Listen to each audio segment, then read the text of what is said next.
Seorang pria yang bernama Afung baru saja tiba di sebuah perkampungan miskin yang diisi oleh para anak muda yang sedang berkelahi, dan jelas kalau mereka hanyalah sekumpulan pembuat onar.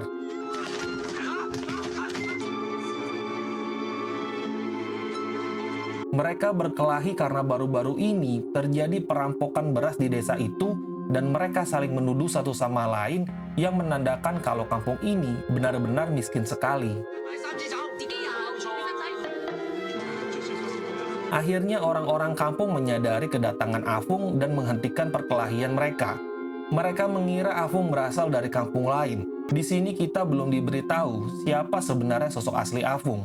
Tapi yang jelas dia membawa sebuah golok di tasnya, menandakan bahwa dia bukanlah orang sembarangan. Para penduduk desa yang penasaran dengan siapa dan apa maksud kedatangan Afung, meminta pria yang bernama Wei untuk maju dan menanyakannya secara langsung.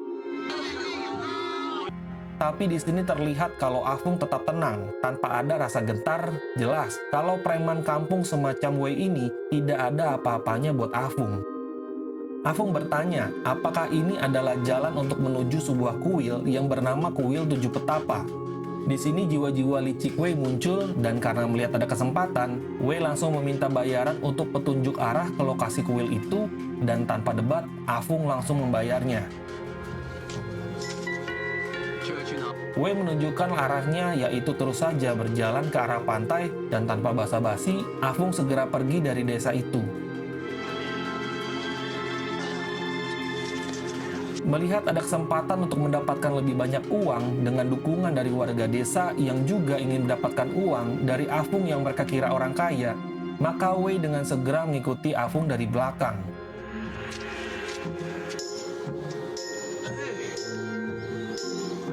Dan benar saja, ternyata kuil tersebut masih cukup jauh dari desa itu, dan arahan yang tadi diberikan oleh Wei bukan keseluruhan rute untuk menuju kuil itu.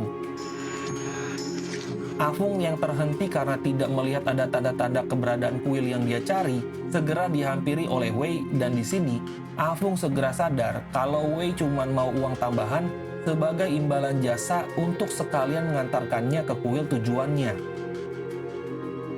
Sembari mereka melanjutkan perjalanannya, Wei yang merasa lebih kuat dari Afung mencoba menakut-nakuti Afung, berkata kalau di sekitar situ banyak perampok, sehingga tidak aman buat Afung untuk berjalan hanya seorang diri.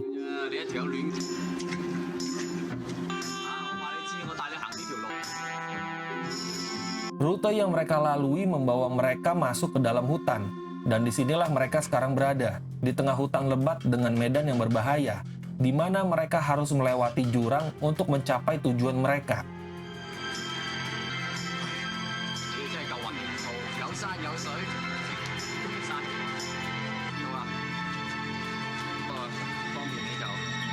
Ketika mereka sudah hampir tiba, mereka bertemu dengan dua orang yang tiba-tiba menghadang mereka dengan senjata tajam. Awalnya dikira mereka adalah perampok, tapi ternyata mereka hanyalah dua orang petani yang ternyata sudah mengenal Wei. Ternyata Wei punya hutang pada mereka, dan mereka hanya ingin menagih hutang itu karena kebetulan Wei melintas di daerah itu. Wei tidak terima, dan akhirnya pertarungan pun pecah. Disinilah terlihat bahwa Wei ternyata cukup jago dalam bertarung, dan membuat kedua petani tersebut kewalahan. Afung yang melihat pertarungan itu ikut terpancing emosinya. Ia teringat masa lalunya saat melawan komplotan penjahat di awal cerita. Nampaknya kejadian di masa lalu masih membekas di ingatannya dan membuatnya trauma. Di tengah-tengah pertarungan Wei dengan para petani, mereka dikejutkan oleh kedatangan banyak orang. Ternyata mereka adalah kelompok perampok yang langsung melempari mereka dengan kapak. Disinilah jiwa brutal Afung akhirnya kembali bangkit. Afung langsung mengeluarkan goloknya dan melawan mereka satu persatu. Jelas, kalau skill Afung jauh di atas mereka semua. Para perampok terlihat tidak berdaya menghadapi Afung, yang hanya menggunakan sebuah golok. Mereka dihajar habis-habisan, hingga para perampok itu ditendang jatuh masuk ke sungai. Afung yang jiwa-jiwa kebrutalannya bangkit, tidak berhenti sampai di situ. Dia melanjutkan pertarungannya ke dalam sungai dan menghajar mereka tanpa ampun. Jiwa-jiwa brutal yang selama ini tertidur seakan kembali bangkit. Afung terlihat seperti orang kesetanan, menghabisi mereka hingga air sungai itu memerah oleh darah para perampok. Wei yang melihat itu semua hanya bisa diam tidak percaya. Dia tidak menyangka bahwa Afung yang dikira cuma abang-abang biasa, ternyata bisa sebrutal dan semahir itu dalam bertarung.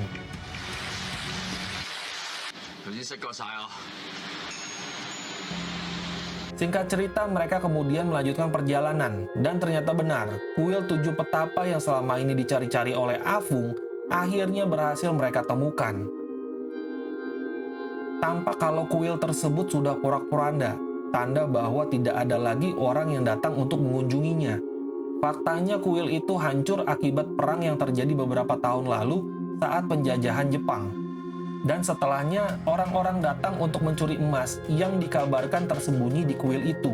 Dan pencurian itu semakin memperparah kerusakan kuil. Melihat hal itu, Wei yang sudah penasaran, akhirnya menanyakan kepada Afung, apa sebenarnya tujuan dia datang ke tempat ini. Afung terdiam. Dia kemudian teringat akan kejadian di masa kecilnya, yang ternyata dia memang berasal dari desa di mana kuil ini berada. Terlihat kilas balik Afung kecil yang bersama seorang gadis muda sedang berlari. Mereka ketahuan mencuri ayam dari warga kampung, menandakan bahwa hidup mereka dalam kondisi miskin dan serba kekurangan.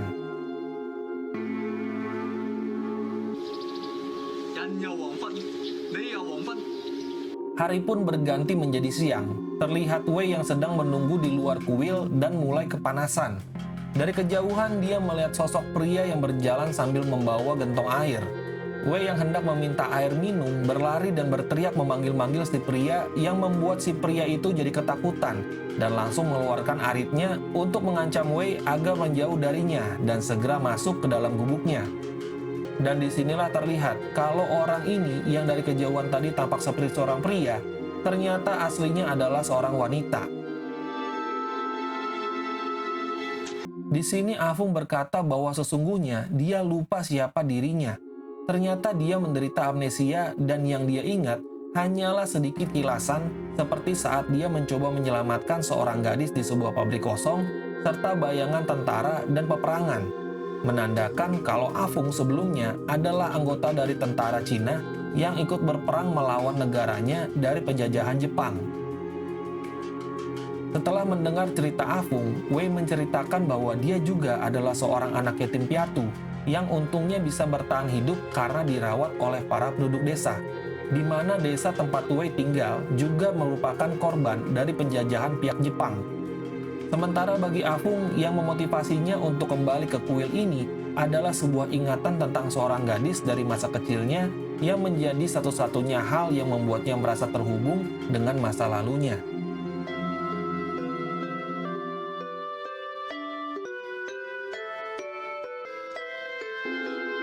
Singkat cerita, malamnya Wei tidak bisa tidur dan mengeluh karena terlalu banyak nyamuk. Sampai-sampai suaranya terdengar sampai ke gubuk si perempuan dan membuat si perempuan itu ketakutan karena mengira Wei dan Afung bisa kapan saja menyerangnya atau bahkan memperkosanya. Sepertinya si perempuan ini sengaja berpenampilan seperti laki-laki untuk menutupi identitas aslinya.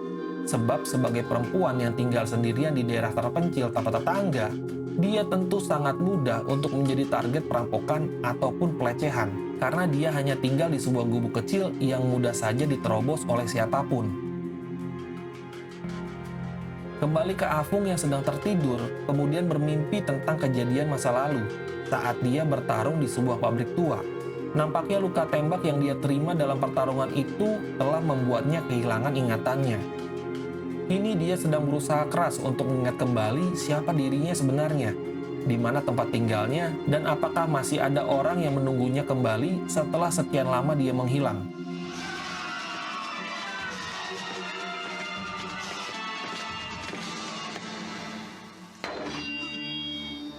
Seketika Afung terbangun, dia refleks melemparkan goloknya ke arah Wei yang sedang mengendap-endap masuk dan jelas itu membuat Wei gemetaran sampai ke tulang-tulang.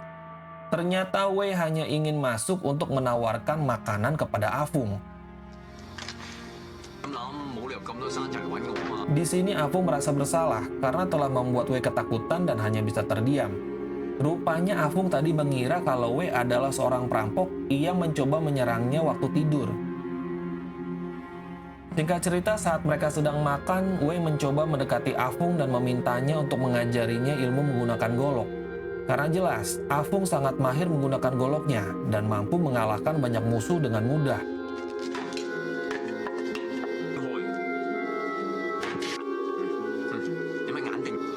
Di sini Afung menunjukkan keahliannya dengan membelah kayu hanya dengan sekali sabetan. Kayu itu pun terbelah sempurna. Namun ketika Wei mencoba membelah kayu itu, dia tidak sanggup, meskipun sudah menggunakan segenap kekuatannya. Wei beralasan bahwa golok yang dia pakai tidak setajam milik Afung. Namun Afung menolak alasan itu dan berkata bahwa yang terpenting bukan goloknya, tapi naluri pembunuh yang dimiliki Afung tapi tidak dimiliki oleh Wei. Itulah yang membuat Afung jauh lebih hebat dalam menggunakan golok. Baginya bukan alat yang penting, melainkan naluri untuk membunuh. Karena pada dasarnya, siapapun bisa menghabisi lawan tanpa harus memakai golok, melainkan bisa dengan apapun juga. Afung kemudian memberikan goloknya kepada Wei sebagai bentuk ucapan terima kasih, karena Wei telah membantunya sampai ke kuil yang menjadi tujuan akhirnya, dan juga karena telah memberikan makanan untuknya malam ini.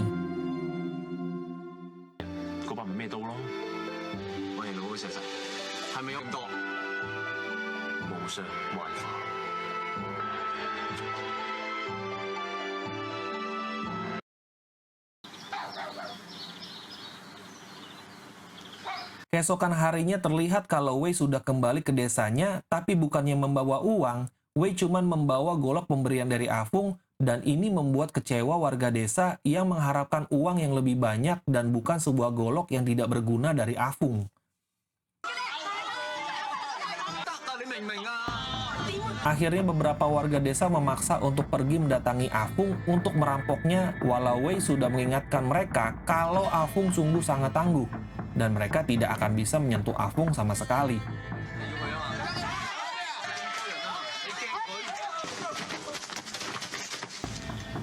Siangnya Wei yang baru kembali bersama warga desa untuk mengepung Afung, dikejutkan karena ternyata Afung sedang dikepung oleh beberapa orang suruhan yang memiliki kemampuan bertarung yang sangat kuat. Di sini kita kembali melihat sosok pria yang melilitkan rantai di tangannya. Jelas ini adalah orang yang di awal tadi bertarung dengan Afung di pabrik tua.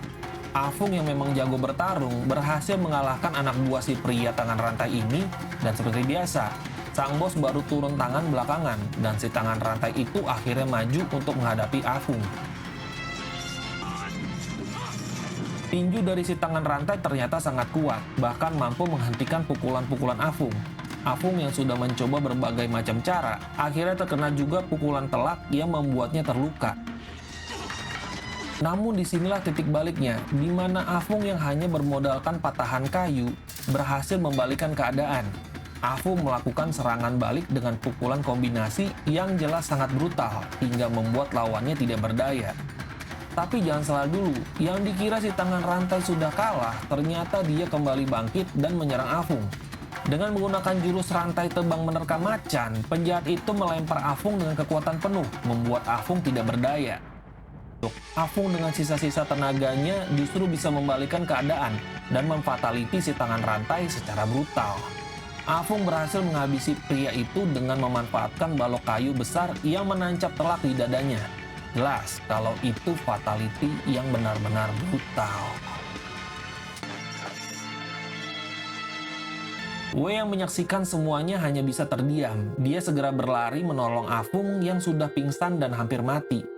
Spontan Wei menggendong Afung dan pergi ke gubuk si wanita misterius untuk meminta pertolongan. Sesampainya di sana, jelas si wanita menjadi panik dan ketakutan, mengira kalau Wei hendak memperkosanya.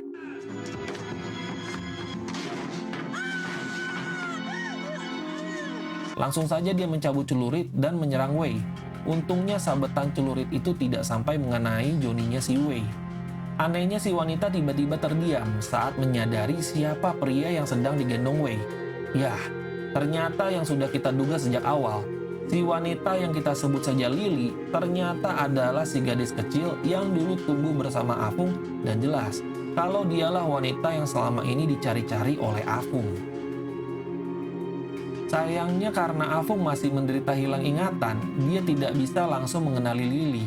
Dan itulah alasannya mengapa Afung kemarin tidak langsung mendatangi gubuknya dari awal.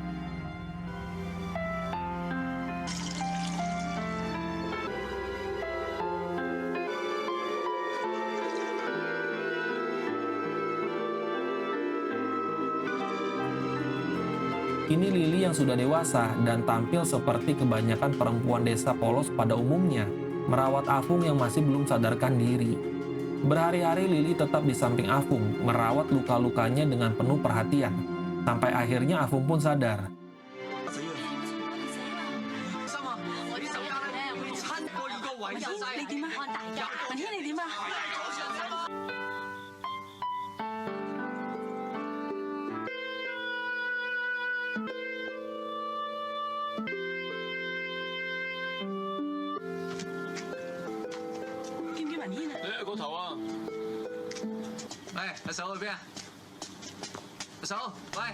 Di titik ini Afung merasa bahwa apa yang selama ini hilang dari dirinya semuanya mulai perlahan kembali. Afung yang lama telah kembali dan siap untuk memulai masa depannya yang baru.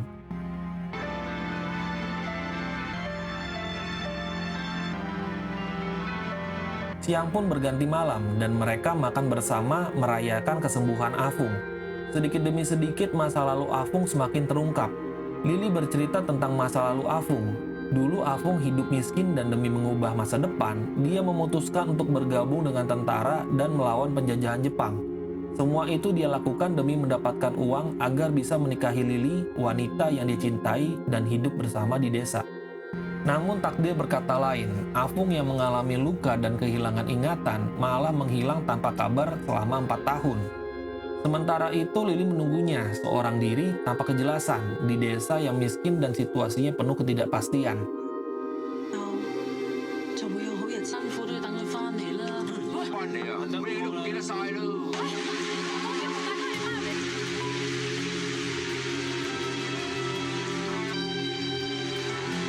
Tiba-tiba hujan pun turun, membuat mereka berlari untuk berteduh. Di tempat berteduh, Lily yang kita kira cuma gadis desa yang polos, ternyata cukup agresif juga. Dia mencoba mendekati Afung dengan perlahan tapi menggoda Iman. Jelas bahwa dulu mereka punya hubungan yang cukup serius. Namun Afung yang kuat iman dan ingatannya yang masih samar-samar, masih dingin dan menjaga jarak, membuat Lily kecewa dan pergi meninggalkannya. Jelas, Lily marah karena faktanya sebelum Afung pergi, Afung berjanji akan menikahi Lily segera setelah dia kembali. Afung yang panik berlari mengejar Lily dan meminta maaf. Lily yang sudah kepalang basah cuma bisa pasrah saat Afung menyosornya habis-habisan.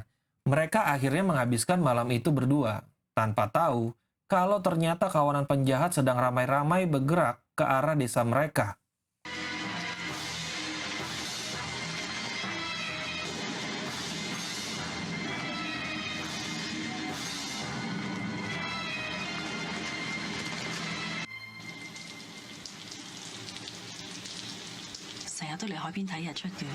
Paginya, Afung dan Lily terlihat sedang asik melihat matahari terbit di tepian sungai.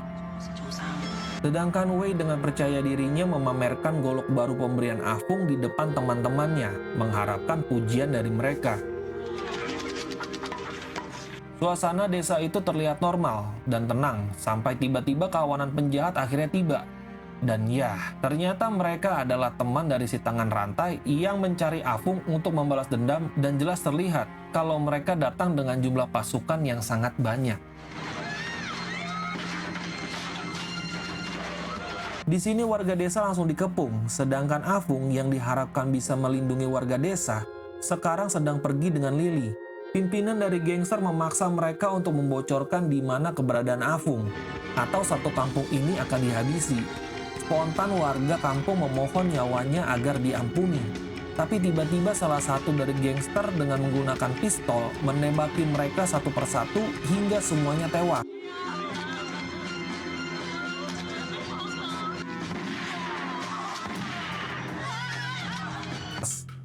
Wei yang melihat semuanya itu akhirnya melawan dan datang menyerang bersama seluruh warga desa, walau jelas kalau kemampuan para gangster lebih kuat dari mereka.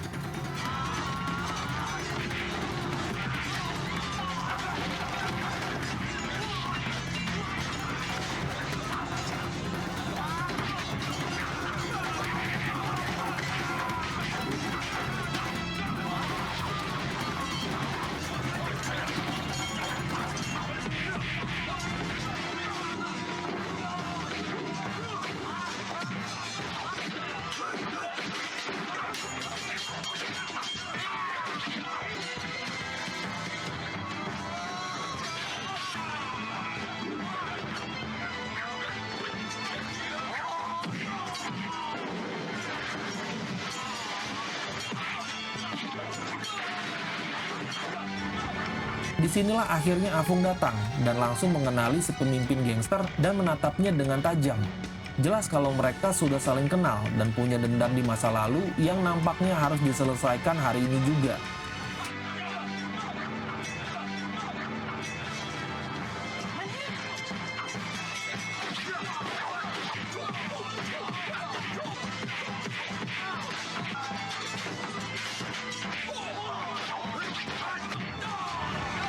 Sayangnya Afung masuk dalam situasi di mana Lily yang sedang sendirian malah menjadi sasaran dan diculik oleh para gangster.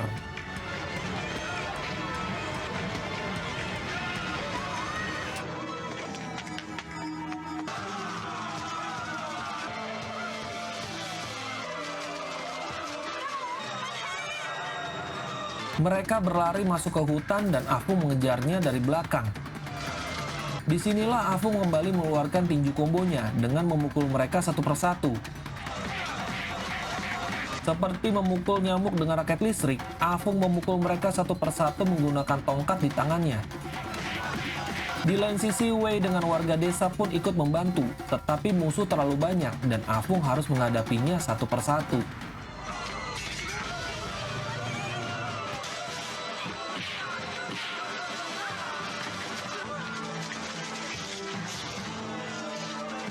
Akhirnya Afung berhasil melepaskan Lily, tapi sayangnya si mata satu datang untuk menembakinya. Di sini jelas terlihat kalau si mata satu ini mahir dalam menggunakan pistol. Dan pistol yang pelurunya cuma 6, entah kenapa hebatnya terlihat tidak habis-habisnya walau tanpa diisi ulang. Ternyata bukan hanya pistol, karena si mata satu ini juga ahli menggunakan lempar pisau. Afung yang sudah terpojok hanya bisa bersembunyi di balik batu besar.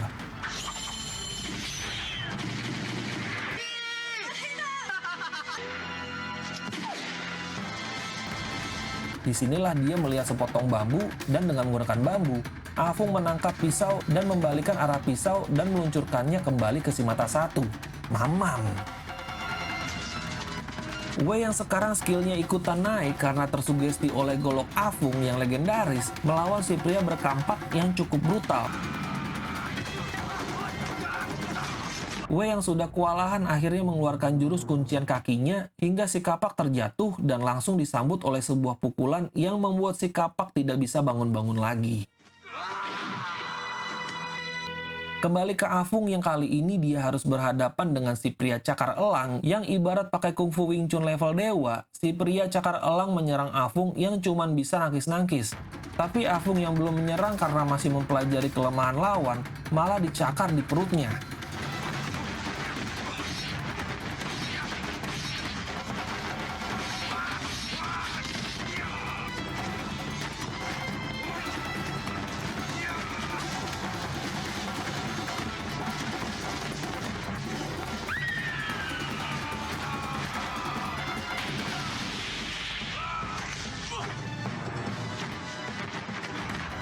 Disinilah Afung akhirnya mengetahui senjata rahasia, yaitu berupa cakar si elang. Dan akhirnya jiwa-jiwa kebrutalan Afung kembali bangkit. Dan di sini jelas, Afung yang levelnya jauh di atas si cakar elang, mengeluarkan kemampuan Wing Chun-nya yang asli, hasil berguru sama Master Wing Chun Ip Man.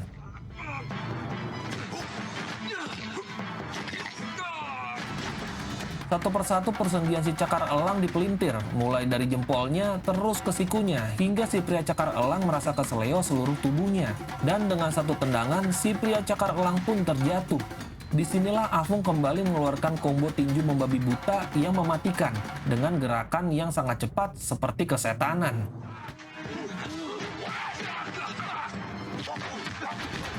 Layaknya Bruce Lee, Afung menghantam si cakar elang. Namun hebatnya si cakar elang masih belum bisa jatuh juga.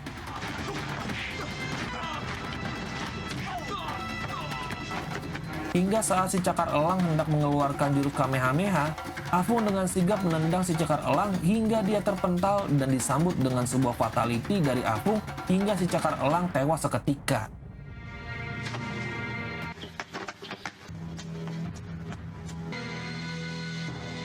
Kini tinggal tersisa si ketua gangster yang tanpa memandang kalau Lily adalah perempuan, dia menyandra Lily yang sudah tidak berdaya dengan menggunakan golok.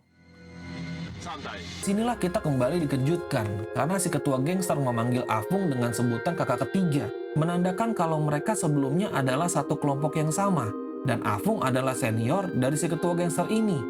Faktanya yang menjadi alasan si ketua gangster menyerang Afung adalah karena hari ini bertepatan dengan 1 tahun kematian kakak tertua mereka, yang tidak lain adalah si pria berkacamata yang di awal film tadi ditebas oleh Afung karena mencoba memperkosa seorang gadis di pabrik tua. Nama kelompok mereka adalah Tujuh Serigala, dan dulu Afung adalah orang kedua yang paling dihormati. Di dalam kelompok ini mereka memiliki sumpah untuk hidup dan mati bersama. Namun Afung justru membunuh kakak tertua mereka, si pemimpin geng, karena Afung berprinsip untuk tidak menyakiti wanita dan anak-anak yang tidak bersalah, sehingga membuat anggota yang tersisa marah dan menuntut pembalasan dendam kepada Afung.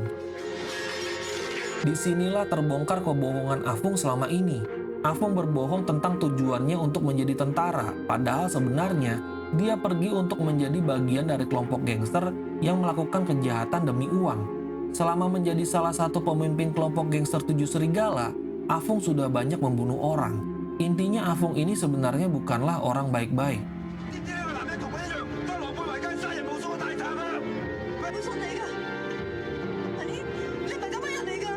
Di sini Lily pun terkejut dan masih tidak percaya. Lily menuduh si kepala gangster berbohong dan membuat tuduhan palsu. Namun di sini Afung yang hanya terdiam menandakan bahwa apa yang dikatakan oleh si kepala gangster itu memang benar adanya. Intinya, si kepala gangster ini dendam kepada Afung, karena seharusnya mereka saat ini sudah menjadi kaya raya dari semua uang hasil kejahatan yang telah mereka lakukan.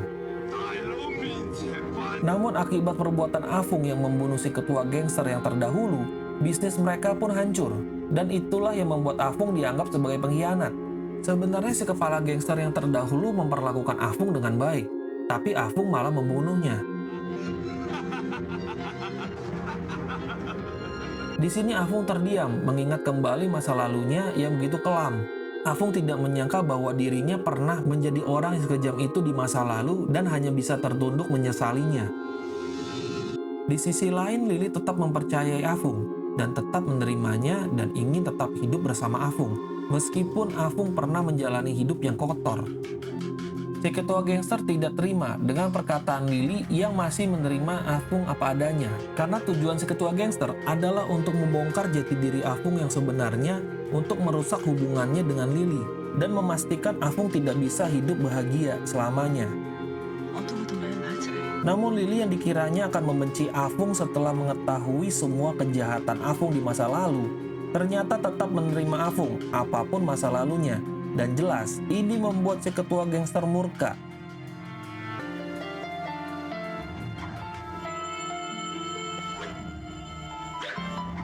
Tidak diduga sebelumnya, satu tebasan dari si ketua gangster membuat Lily tewas saat itu juga.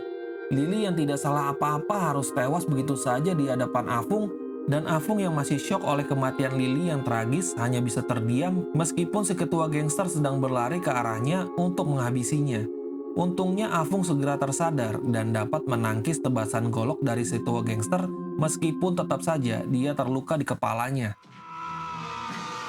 Afung yang murka langsung mendorong si ketua gangster, dan walaupun Afung sudah ditendang bertubi-tubi oleh si ketua gangster, tetapi tendangan-tendangannya itu seakan tidak ada rasanya bagi Afung yang sudah kesetanan oleh kematian Lily. Di sini kita diperlihatkan bahwa skill si ketua gangster juga setara dengan Afung. Dia bahkan dapat menahan pukulan Afung, walau Afung sudah mengeluarkan combo seperti kemasukan rohnya Bruce Lee.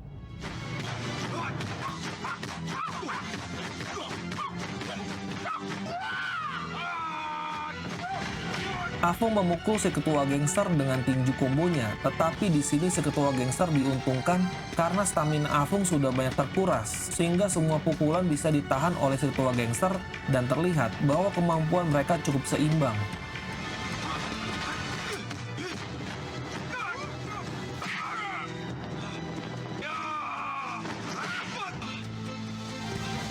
Afung menarik si ketua gangster hingga keduanya terguling jatuh ke dalam jurang.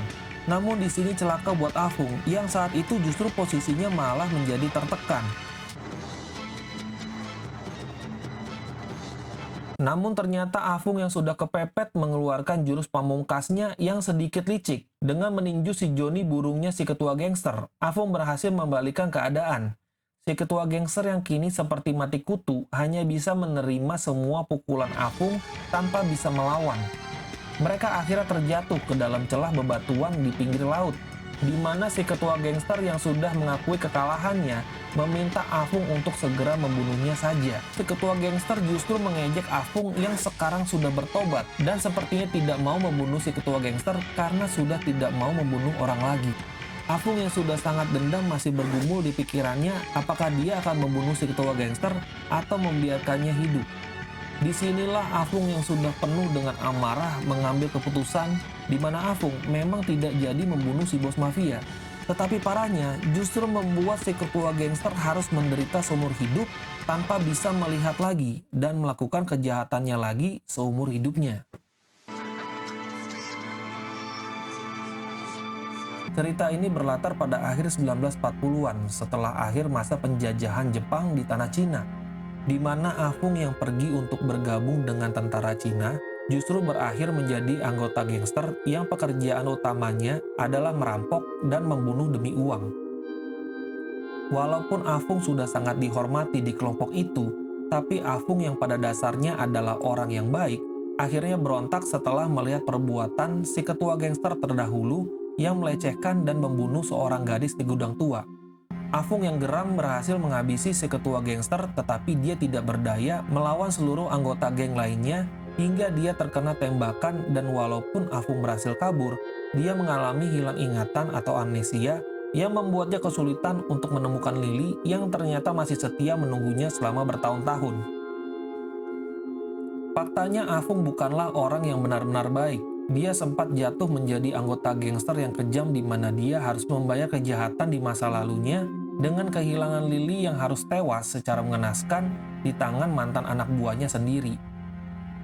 Cerita ini menunjukkan kenyataan pahit di mana setiap orang harus menanggung akibat dari perbuatannya di masa lalu tanpa bisa mengelak karena apa yang kita tuai saat ini adalah hasil dari apa yang telah kita tabur di masa lalu. Dan tamat.